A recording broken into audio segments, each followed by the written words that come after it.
Assalamualaikum, hai semua. Menu yang Umi nak kongsikan dalam entry kali ni ialah ikan jenahak steam asam boy. Kalau masak menu ikan steam gini, Umi suka masak sekali kuah bersama dengan ikan. Aroma dan rasa ikan tu akan lebih menyedapkan lagi rasa kuah steam. Berbeza dengan resipi-resipi ikan steam sebelum ni, kali ni Umi masukkan asam boy. Rasa asam, masin, manisnya tu menambahkan lagi kelazatan kuah steam, membuatkan suami bertambah nasi berpinggan-pinggan. Kuahnya agak sedikit gelap sebab Umi guna asam boy putih yang kering tu. Kebiasaannya kita guna ikan siakap kan untuk buat menu-menu steam gini. Apa kata kali ni anda cuba pula guna ikan jenahak. Selain rasanya yang sedap, isi ikan jenahak ni fresh dan manis. Ngamlah bila dicurah dengan kuah steam asam boy yang padu ni. Ada sedikit kelainan dalam resipi yang akan Umi kongsikan kali ni.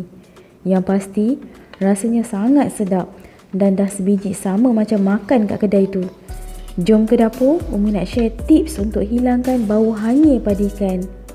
Umi gunakan ikan jenahak untuk resipi ikan steam boy ni. Perahkan dengan buah lemon bagi jusnya keluar. Kemudian gosok-gosok badan ikan tersebut dengan lemon. Sebab kita nak hilangkan bau-bau hanyir pada ikan. Sebab ada setengah-setengah ikan ni bau hanyirnya agak kuat kan. Umi ada masukkan juga hirisan buah lemon tu dalam badan ikan. Siap-siap basuh bersih dan kelar-kelar badan ikan ni dahulu ya. Bagi jus-jus lemon tu menyerap dalam isi ikan. Curahkan sedikit air dan biarkan ikan berendam dalam air perahan lemon lebih kurang 10 ke 15 minit. Kemudian cuci bersih. Lagi satu tips bagi hilangkan bau hanyir pada ikan, pastikan bahagian dalam badan ikan tu dibasuh bersih hingga tiada tumpukan darah-darah beku di bahagian tulang tengah ikan tu. Darah beku itulah yang buatkan ikan berbau hanyir bila dimasak. Badan ikan tu Umi dah siap-siap kelar dahulu bagi kuah steam meresap sampai ke dalam isi ikan. Untuk bahan-bahan kuah steam, 5 ulas bawang putih iris halus, 1 biji tomato belah 4, 3 batang akar ketumbar, 1,5 biji limau nipis, setengah biji bawang Holland iris besar-besar, 7 biji asam boy putih, 8 biji cili padi merah, 2 inci halia iris halus, 2 batang serai, 1 kub hati ayam, 4 sudu besar kicap cair, 4 sudu besar sos ikan, 1 sudu besar sos tiram, 1 sudu besar gula ni santai, 1 sudu besar tepung jagung, bancuh dengan sedikit air, 2 ikat daun ketumbar iris halus, 1 batang lada merah iris halus, sedikit air, perahan jus limau nipis dari setengah biji limau. Dah ngamelok masamnya ni. Sebab nanti kita akan masukkan juga tomato. Dah balance rasa masam dekat situ. Masukkan serai yang telah diketuk 3 ke 4 kali dalam badan ikan. Umi ketuk bagi hancur sikit supaya keluar rasa dan bau serainya tu lagi wangi. Tabur hirisan halia. Umi hiris kasar sedikit sebab ada yang tak berapa gemar kalau tergigit bahan yang satu ni. Kemudian tabur hirisan bawang putih. Masukkan juga sedikit dalam badan ikan. Akar ketumbar tu ketuk sekali 2 dahulu bagi keluar bau aroma wangi dari akar ketumbar. Rasanya pun akan lebih sedap. Ramas-ramas kub hati ayam bagi penambah perisa sedap pada kuah steam.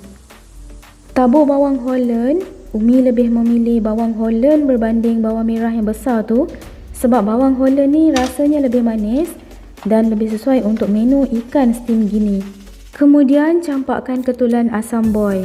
Tabur cili padi yang telah diketuk sekali 2. Kemudian curahkan sos ikan, jus perahan limau nipis dan kicap cair.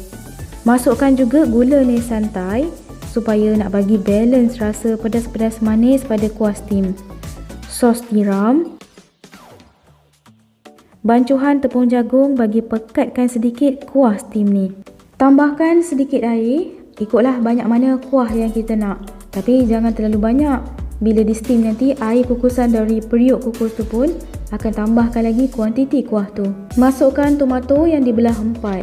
Selain memberi rasa masam dari buah tomato asli ni juga, Ia membantu untuk pekatkan kuah steam bila kita masak lama. Curah sikit kuah yang telah disebatikan di atas badan ikan. Bagi kuah tu meresap dalam isi ikan. Dan taburkan sedikit sahaja garam bagi pelengkap rasa. Jangan letak banyak sebab sos ikan, sos tiram, kicap cair dan ketulan asam boy tu dah ada rasa masinnya.